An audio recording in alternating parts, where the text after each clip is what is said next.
Bismillahirrahmanirrahim. Assalamualaikum warahmatullahi wabarakatuh. Alhamdulillah. Alhamdulillahi rabbil alamin. Wassalatu wassalamu ala asyrafil anbiya'i wal mursalin wa ala alihi wa sahbihi ajma'in. قال رب اشرح لي صدري ويسر لي أمري واحلل عقدة من لساني يفقه قولي. فقال الله تعالى في كتابه العزيز: أعوذ بالله من الشيطان الرجيم يرفع الله الذين آمنوا منكم والذين أوتوا العلم درجات. Sadaqallahul azim. Muslimin muslimat yang dirahmati oleh Allah, pada malam ini kita sambung perbincangan kitab kita. Pada malam ini kitab mengenali 6 imam hadis, iaitu kitab daripada Al-Imam Bukhari sehinggalah yang ulama yang ke-6. Maka pada malam ini kita masuk pada muka surat yang ke-10. Kita tengok muka surat 10 tu, iaitu bab yang pertama, iaitu bagaimana kita nak mengenali sesuatu tubuh yang berjasa kepada hadis-hadis Nabi SAW, iaitu Al-Imam Bukhari, biografi yang unik. Itu tajuk dia. Jadi kita nak kenal siapa Imam Bukhari ni. Dia lahir mai daripada negara mana, macam mana dia belajar, kitab apa yang dia tulis, apakah sumbangan-sumbangan dia. Mudah-mudahan kita dapat sesuatu daripada tokoh ulama yang berjasa kepada umat Islam ini. Yang pertama kita tengok peringkat yang pertama, Al-Imam Al-Bukhari. Kita nak kenal imam nombor 1 dulu, Imam Bukhari. Kemudian Imam Muslim. Imam Bukhari, cara terbaik dalam memperkenalkan seseorang, terutamanya seorang yang terpelajar seperti Al-Imam Bukhari, adalah dengan menyebutkan biodata pendeknya dan juga watak kedua-dua orang tuanya. Jadi sebelum kita nak kenal tulisan dia apa semua, maka kita nak kena tahu dulu pengenalan ringkas tentang siapa ibu dan ayah dia, dan bagaimana cara ibu dan ayah dia mendidik Imam Bukhari. Nak jadi seorang anak yang saleh dan salihah, yang hebat ni, ia bermula daripada institusi keluarga. Bermula daripada ibu ayah yang hebat. Begitu cara didikan yang hebat, maka kesannya kepada anak. Itu je konsep asalnya, atau konsep asas bagi seorang Muslim ini, iaitu bermula daripada institusi keluarga. Itu mau ayah bagui, mau ayah saleh dan salihah, ataupun cara didik yang baik, ia akan memberi kesan kepada anaknya. Itu. Baik, kita tengok Al-Imam Bukhari mempunyai gelaran atau nama panggilan tersendiri, iaitu Abu Abdillah. Jadi malam ni kita dapat satu maklumat lah, Imam Bukhari pun boleh panggil, Abu Abdillah pun orang boleh panggil juga. Dan juga nama sebenarnya ialah Muhammad ibn Ismail. Ibn ni anak kepada Ismail. Yang kita tanya pula, ibn ni main ke mana dah? Sama lah, bin kita Muhammad bin, itu boleh belakang lah. Muhammad bin Ismail itu Muhammad ibn Ismail ibn Ibrahim ibn Mughirah ibn Bardizah dan Al-Ju'fi. Jadi nama dia, nama asal Imam Bukhari apa? Muhammad lah. Muhammad je, Muhammad ibn Ismail. Ayah dia nama Ismail. Itu. Maka tiada maklumat yang menyatakan bahawa beliau telah menikah, dan beliau memilih nama Abu Abdillah bagi mendapatkan barakah daripada salah satu daripada dua nama yang ditunjukkan oleh Nabi SAW sebagai nama terbaik untuk lelaki, Abdullah dan Abdul Rahman. Jadi Abu ni maknanya selalunya untuk orang yang dah kahwin.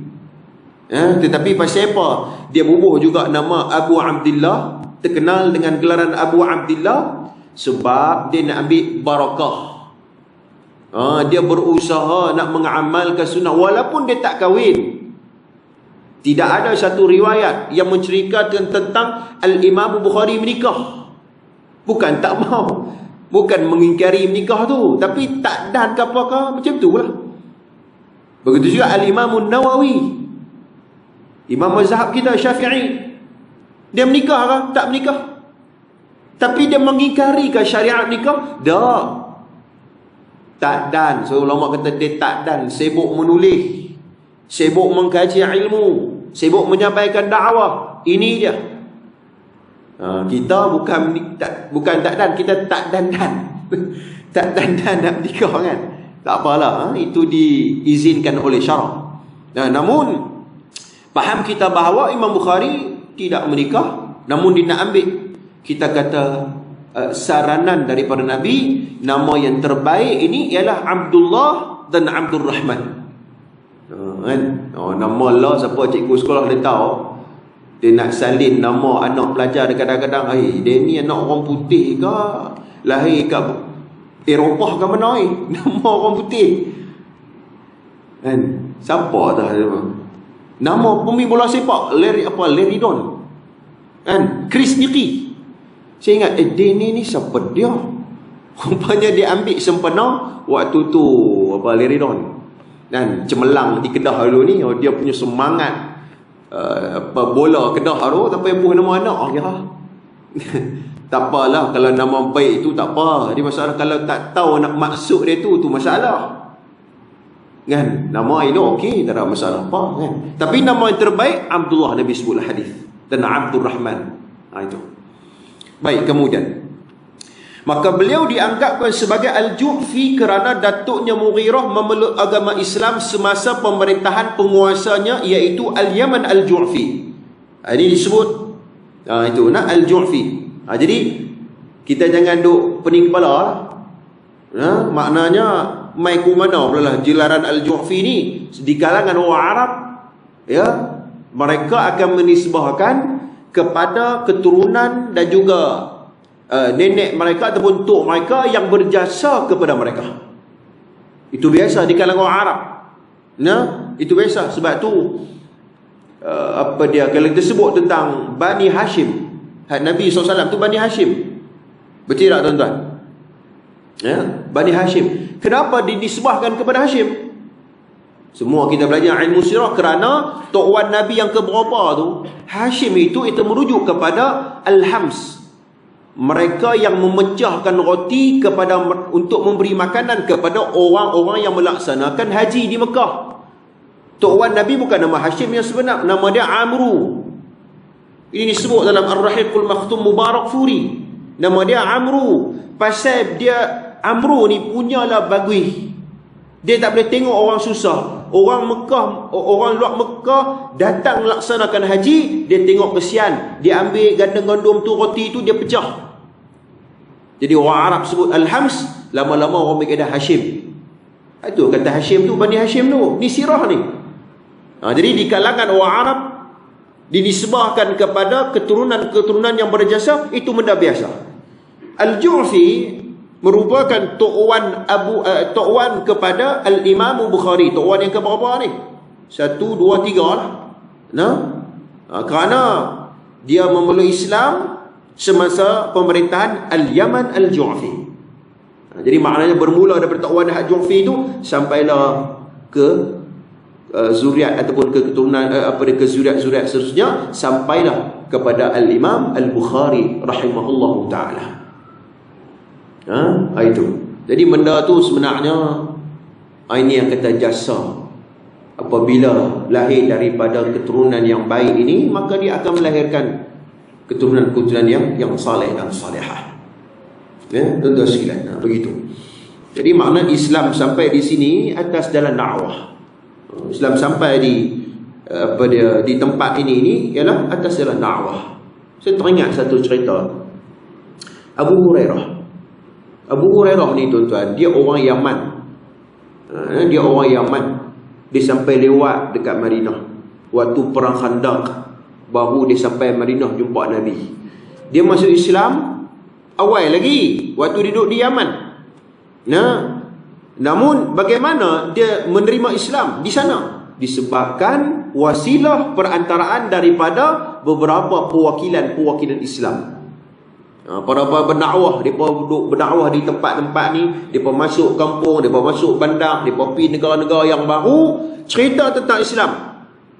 Jadi waktu tu Abu Hurairah, apa kita kata, menerima Islam di tangan para duat, para pendakwah.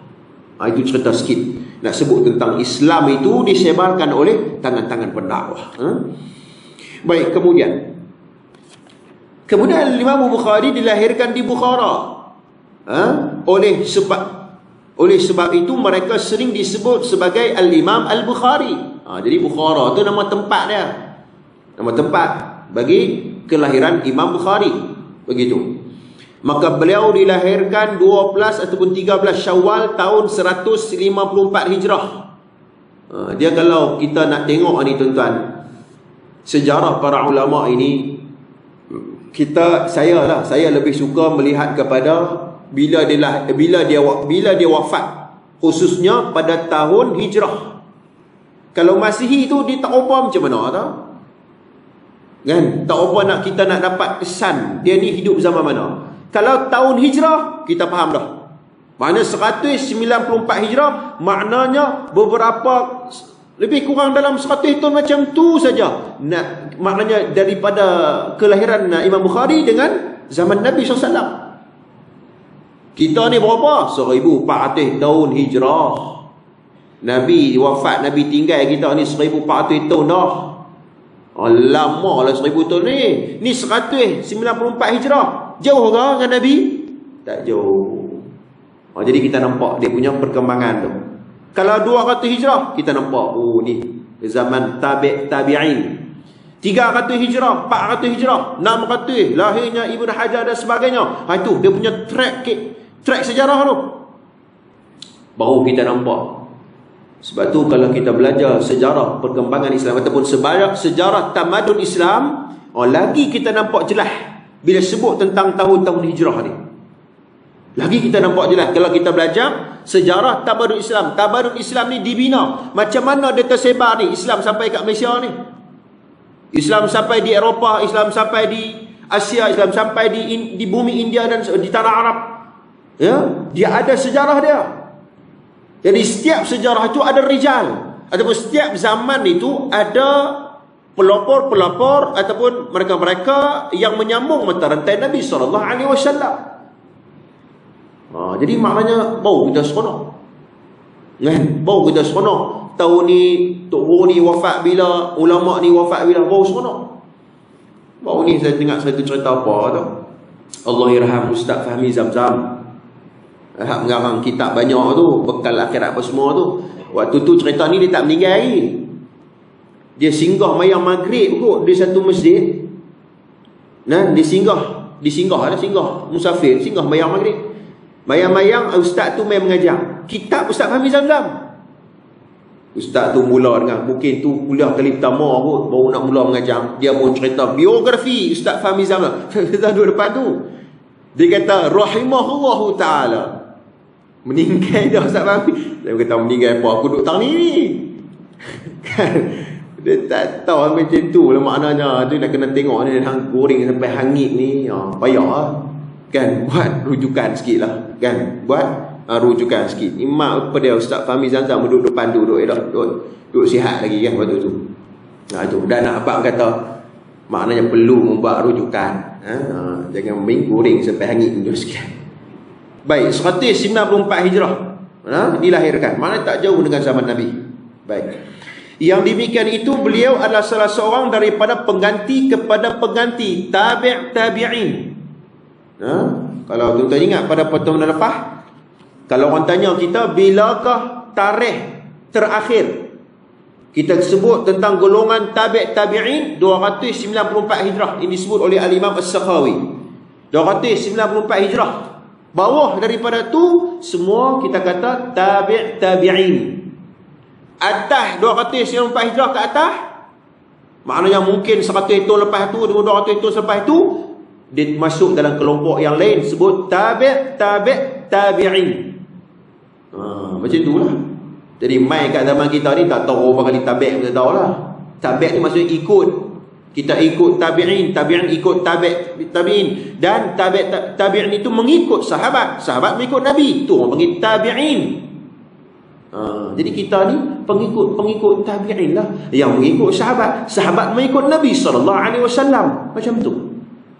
Baik, kemudian mari kita membincangkan perihal kedua ibu bapanya pula. Jadi malam ni tak cerita pasal Imam Bukhari lagi. Tak tahulah, kalau dan kita masuk lah, cerita pasal mak ayah dia dulu. Mana? Baik, ayahnya Ismail meninggal ketika Al-Imam Al-Bukhari baru berusia 3 tahun. Allah uji dia. Umur 3 tahun lagi Allah uji dia, wafat ayah.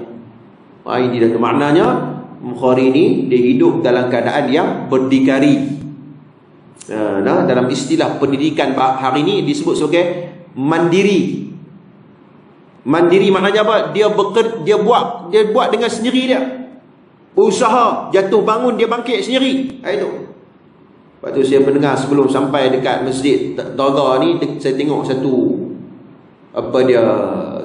perkongsian. Anak-anak ini yang dilatih membuat kerja rumah. Bukan dimanjakan dekat ni. Anak-anak yang dilatih untuk buat kerja rumah, suruh basuh pinggan, sidai kain, lipat kain, basuh sapu sampah, kemas rumah ni, kebanyakan anak-anak macam ni akan mendapat high level pendidikan yang tinggi.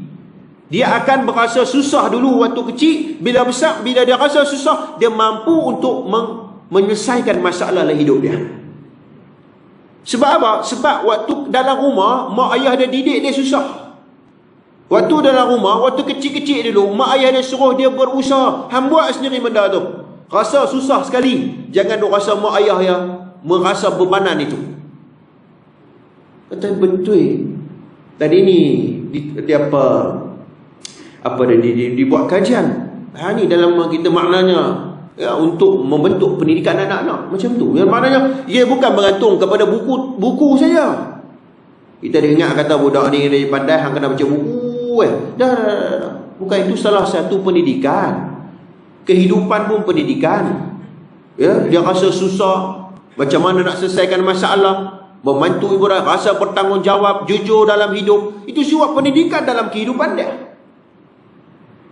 Al-Imam Bukhari, kalau kita tengok dalam kehidupan dia tuan-tuan, waktu dia umur 3 tahun, ayah dia dah meninggal dunia, wafat Ismail. Maknanya hidup dia tu hidup mandiri, berdikari dia. Maka Ismail merupakan seorang sarjana hadis yang berpeluang bertemu dengan imam-imam besar seperti Imam Malik, Hamad, Ibn Mubarak dan selain-lainnya. Maknanya ayah dia pun tok guru juga. Ayah dia juga seorang alim hadis. Siapa tok guru kepada ayah dia? Ni disebut Imam Malik Ibn Anas. Bukan Anas bin Malik, Anas bin Malik sahabat. Ni Malik bin Anas yang mengarang kitab Muwatta.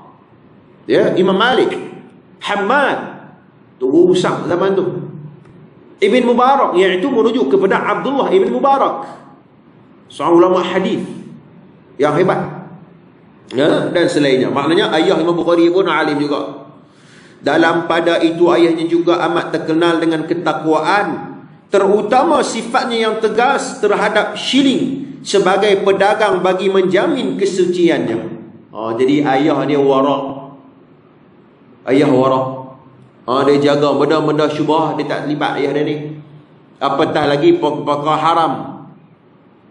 Sebab tu ada satu kitab, kitab Kutubus Sittah wa Ashharu Syuruhiha wa Hawashiha.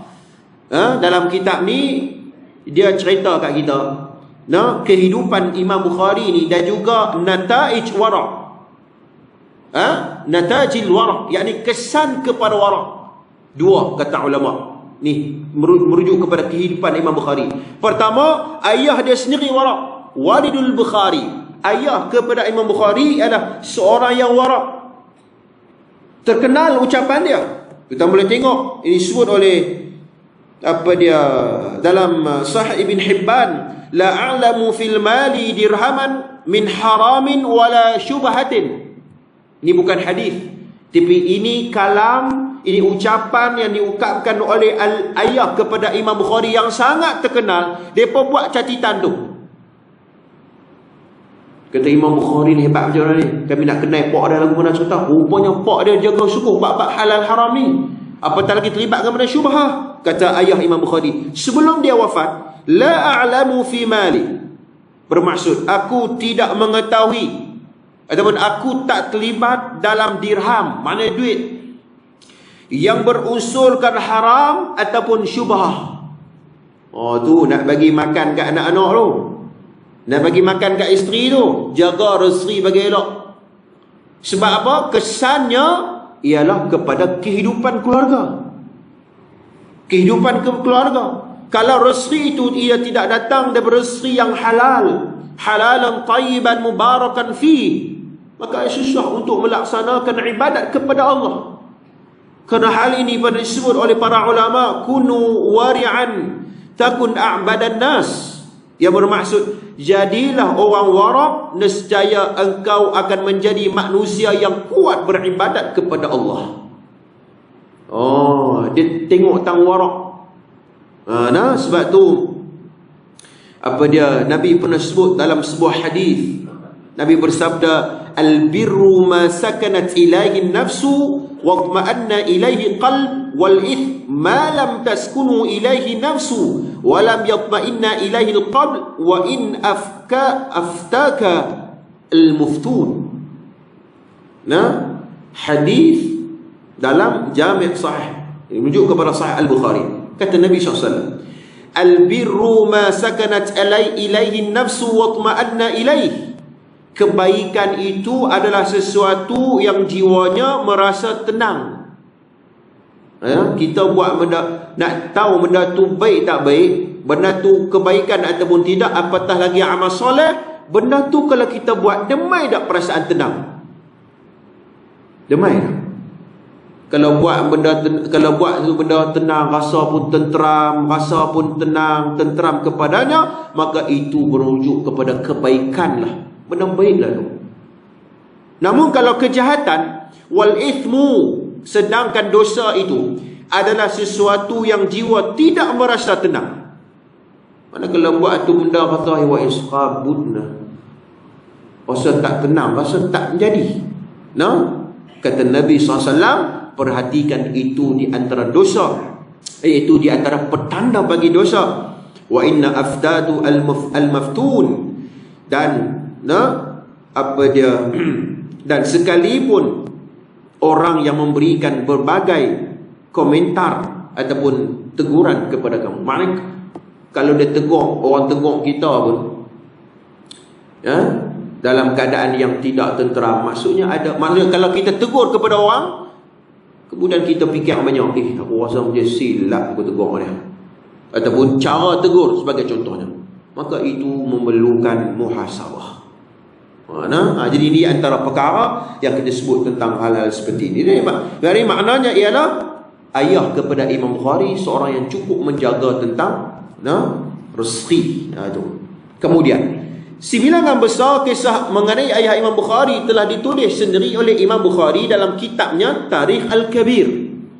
Jadi Imam Bukhari ni tuan-tuan, dia tulis satu kitab, Tarikh Al-Kabir. Tarikh Al-Kabir, kitab sejarah. Kitab sejarah. Sebab tu Imam Bukhari bukan sekadar pandai dalam ilmu hadis, tapi boleh juga yang menguasai ilmu sejarah bagi umat Islam. Tarikh Al-Kabir nama dia. Terbaik. Sejarah umat Islam. Sebab tu sejarah-sejarah ini ia perlu ditulis oleh para ulama dan sejarawan Islam sendiri. Kalau tidak, sejarah kita akan ditulis oleh musuh-musuh Islam. Tidak, tuan-tuan. Sejarah tu, kalau orang tak tulis, macam mana kita nak tahu sejarah Islam? Macam mana? Ni sejarah bangsa Melayu contohnya. Macam mana kita nak faham sejarah asal usul bangsa Melayu? Mai daripada mana, siapa keturunan kita, apakah sumbangan, apa kepakaran bangsa dan sebagainya. Mesti kena ada kitab ataupun riwayat rujukan yang menjadi sandaran kepada bangsa Melayu. Contohnya, hari ini kalau sebut tentang bangsa Melayu, kita kata Salatus Salatin lah. Kan tu orang panggil kitab Sahih Al-Bukhari bagi bangsa Melayu lah. Contoh macam tu lah kan, Salatus Salatin kan. Dan juga profesor sejarah ada kajian-kajian dia melihat kepada manuskrip-manuskrip yang berlaku pada zaman awal-awal kita kata sejarah perkembangan bangsa Melayu. Itu kerja profesor lah tu. Itu kerja mereka lah. Nah, jadi maknanya setiap zaman ini ataupun setiap bangsa itu dan Islam itu sendiri pastinya ada penulis-penulis sejarah dia. Jadi Imam Bukhari termasuk di antara mereka yang memberi sumbangan kepada sejarah umat Islam. Itu besarnya peranan Imam Bukhari ini. Kemudian tidak ada informasi yang jelas menunjukkan bahawa Imam Bukhari mempunyai komitmen tentang apa-apa pekerjaan. Sebahagiannya adalah kerana beliau telah mewarisi bukan hanyalah sejumlah besar dinar dan dirham, tetapi juga merupakan kekayaan suci dan juga bersih.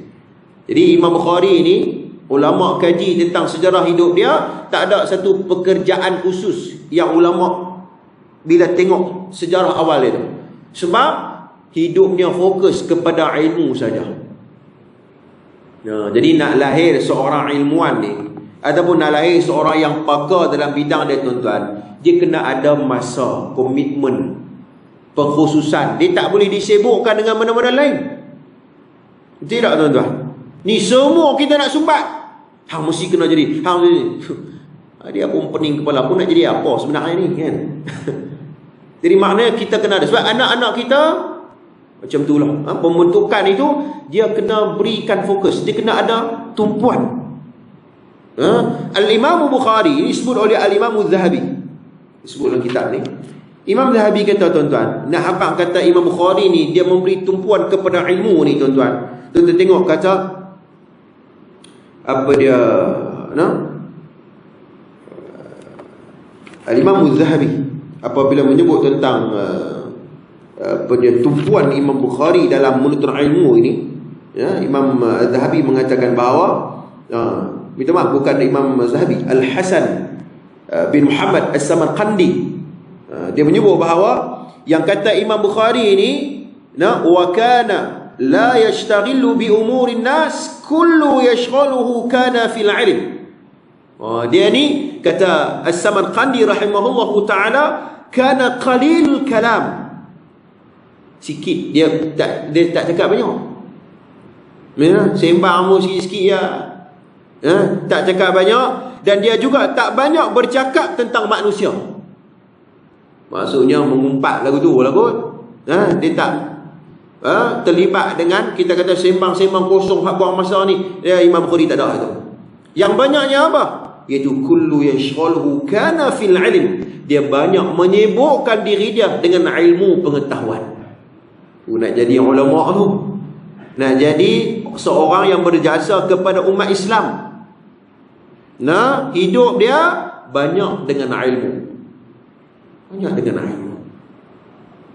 Tuan-tuan sekalian. Tuan-tuan sekalian, itu di antara perkara yang boleh kita belajar. Jadi maknanya ilmu ni dia perlukan tumpuan. Sebab tu kita kadang-kadang kita tak dan nak belajar, kan? Tapi kita ada wang ringgit, kita tengok mana anak-anak yang kita kata ada bakat nak jadi ulama muda, contoh, kan? Ataupun anak kita ni, dia ni ada bakat ni, kita bagi kat dia. Walaupun kita tak dan, kita kalau kerja ni mengalut dengan penyakit apa semua, tak dan, duk lama pun kebah. Tu nak mengaji lama macam mana? Duk sila pun tak kira dia lonjok belah kanan, tak kira dia tarik belah kanan, kebah kaki you. Nak mengaji dia jadi ulama dah jauh dah aku ni. Duit ada. Dia bagi. Kata ni aku nampak, pakcik nampak anak ni rajin ngaji, pandai.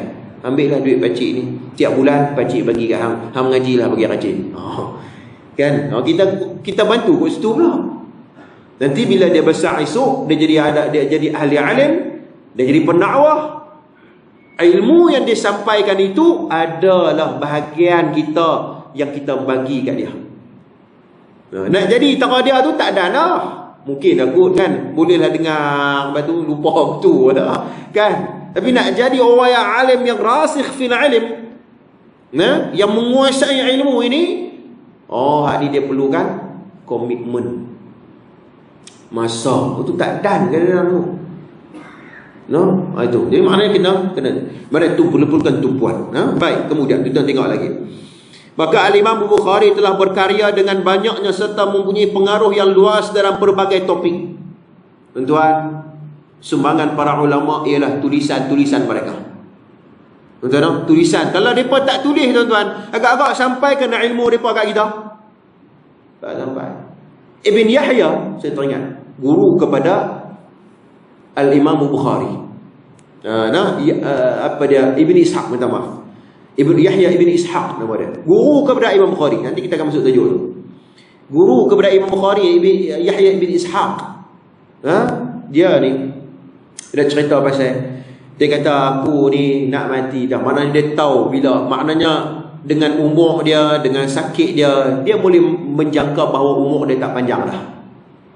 Umur dia, aku ni pun tak lama dah. Tengok dengan umur dia apa semua tahun ni dah tak lama dah. Dia panggil Imam Bukhari. Dia kata, Bukhari hamai sah. Dalam duk banyak-banyak anak murid ni aku dah nampak hang ya. Macam tu lah bahasa orang terga lebih senang faham. Dalam banyak-banyak anak murid aku ni, aku dah nampak hang yang akan menggantikan risalah ni. Hang lah yang akan meneruskan legasi ilmu ni. Boleh tak sebelum aku mati ni, hang tolong kumpul ataupun meneruskan hasrat untuk mengumpulkan Sahih Al-Bukhari ataupun hadis-hadis yang memenuhi syarat-syarat sahih. Jadi kalau orang tanya kita, macam mana terkumpulnya Sahih Bukhari itu? Di antara sebabnya ialah galakan daripada Yahya Ibn Ishaq, guru kepada Imam Bukhari. Tok guru Imam Bukhari suruh dia buat. Dengan tulisan.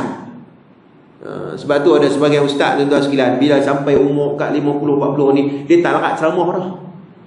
Dan dia tak mau dah ceramah. Kuliah-kuliah ni dia berhenti Ustaz. Dia kata, siapa berhenti Ustaz? Sebab nak tumpu kepada penulisan. Bila dia meninggal, orang membaca tulisan dia hidup.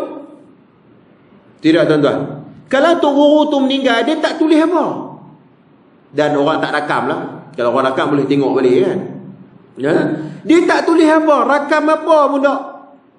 Tuan-tuan, ilmu dia akan tertanam dengan jasad-jasad dia sendiri. Tu. Sebab tu ada beberapa tokoh ulama sezaman dengan Imam Malik dan sebagainya, ada sebahagian mereka tuan-tuan, tahap ilmu ni sama macam Imam Malik. Saya tak ingat nama tu. Tahap Ibnu Rahawai kalau tak salah, Ibnu Rahawai. Ilmu dia tu satu tahap macam ulama-ulama lain. Tapi disebabkan anak murid dia tak tulis kitab. Anak murid dia tak tulis kitab, anak murid tak meneruskan legasi ilmu dia. Kemudian bila Ibnu Rahawai meninggal dunia, habis macam tu ya. Ilmu dia tertanam sekali dengan jasad-jasad dia. Berbanding dengan anak murid Imam Syafi'i yang proaktif. Anak murid Imam Malik yang proaktif. Dia fikir, umur anak tok guru aku ni tak lama dah. Ni kalau meninggal ni, habislah hadis-hadis dalam dada dia. Habislah ilmu dalam dada dia. Kita kena buat sesuatu. Maka anak murid yang cerdik pun tengok, kita kena tulis buku dia. Kita kena tulis. Kita kena wujudkan pemikiran mazhab Maliki sebagai contohnya. Pemikiran mazhab Syafi'i. Sebab itulah mazhab-mazhab ini diteruskan legasinya oleh anak murid. Itu. Sebenarnya mazhab al-Islam ni banyak lagi. Tapi yang tersusun, yang banyak anak murid, yang mana kitab-kitab yang mempunyai, kita kata jelas dia punya penyusunan usul mazhab dan sebagainya, maka itulah sampai sekarang ni tersebarnya 4 mazhab yang utama pada hari ini. Nah, abang kata nak bagi tahu tentang bagaimana peranan itu, tulisan kitab itu sangat penting. Betul kata ulama, aku lebih bernilai bagi aku tinta-tinta emas yang ditulis dalam sebuah kitab berbanding emas-emas yang duduk di hadapan aku, kata ulama. Dia lebih suka kitab. Sebab tu tutup guru hadiah buku dia pun seronok, hadiah kitab dia pun suka. Sebab itu ilmu, itu harta bagi para ulama. Itu. Seterusnya mari kita sama-sama membincangkan tentang ibu beliau yang turut dikenali sebagai abadiyah, pandai dalam beribadat. Abadiyah ini merujuk kepada orang yang kuat ibadat, pandai dalam beribadah. Jadi maknanya ayah seorang yang warak, mak dia seorang yang kuat ibadat. Ni mak beribadah ni. Sedikit diketahui mengenai biodatanya, tetapi terdapat dua peristiwa tragedis yang terjadi ketika Imam Bukhari berusia 3 tahun. Pertama, seperti yang telah kita katakan bahawa ayahnya meninggal dunia. Jadi umur 3 tahun tu, pertama Allah uji Imam Bukhari dengan pertama ayah meninggal. Yang kedua apa? Penglihatan Imam Bukhari tak nampak. Ini tercatat dalam kitab-kitab tarikh. Imam Bukhari waktu kecil dulu mata tak nampak. Mata tak nampak, tuan-tuan. Tetapi mak kepada Imam Bukhari, ini kata mak yang salihah ni. Dia bukan berputus asa. Bukan menyalah-nyalahkan orang. Bukan tidak merdi takdir daripada Allah. Dia buat apa? Mak dia bangkit malam, memunajat kepada Allah, memohon kepada Allah secara berterusan dan istiqamah, supaya ya Allah kembalikan penglihatan anakku, yakni penglihatan kepada Al-Imam Bukhari rahimahullahu ta'ala. Di atas mustajabnya doa mak Imam Bukhari, Allah bagi balik penglihatan kepada Imam Bukhari. Ini disebut dalam kitab tarikh. Cerita ni bukan main petik, tapi ialah ni ada sejarah dia. Ada sejarah dia. Sebab tu ad-du'a afdalul ibadah, kata Nabi. Doa seafdal-afdal ibadah. Pertama, ad-du'a silahul mu'min. Doa merupakan senjata bagi orang mukmin. Kita khetiak macam-macam lah. Usaha ni khetiak usaha. Khetiak cara doktor, khetiak cara perubatan pasal tu usaha kita. Tapi satu lagi jangan lupa, teruslah berdoa dan mengharapkan pertolongan daripada Allah. Allah bantu. Maka Allah kembalikan penglihatan ini. Allah bantukan penglihatan. Ini di antara perkara-perkara yang perlu untuk kita lihat. Yang boleh kita belajar sesuatu daripada kehidupan ibu dan ayah Al-Imam Al-Bukhari rahimahullah ta'ala. Jadi saya setakat itu dulu perkongsian apa dia kitab kita pada malam ni. InsyaAllah pada pertemuan akan datang kita baca sikit lagi pasal ibu apa dia mak Imam Bukhari ni.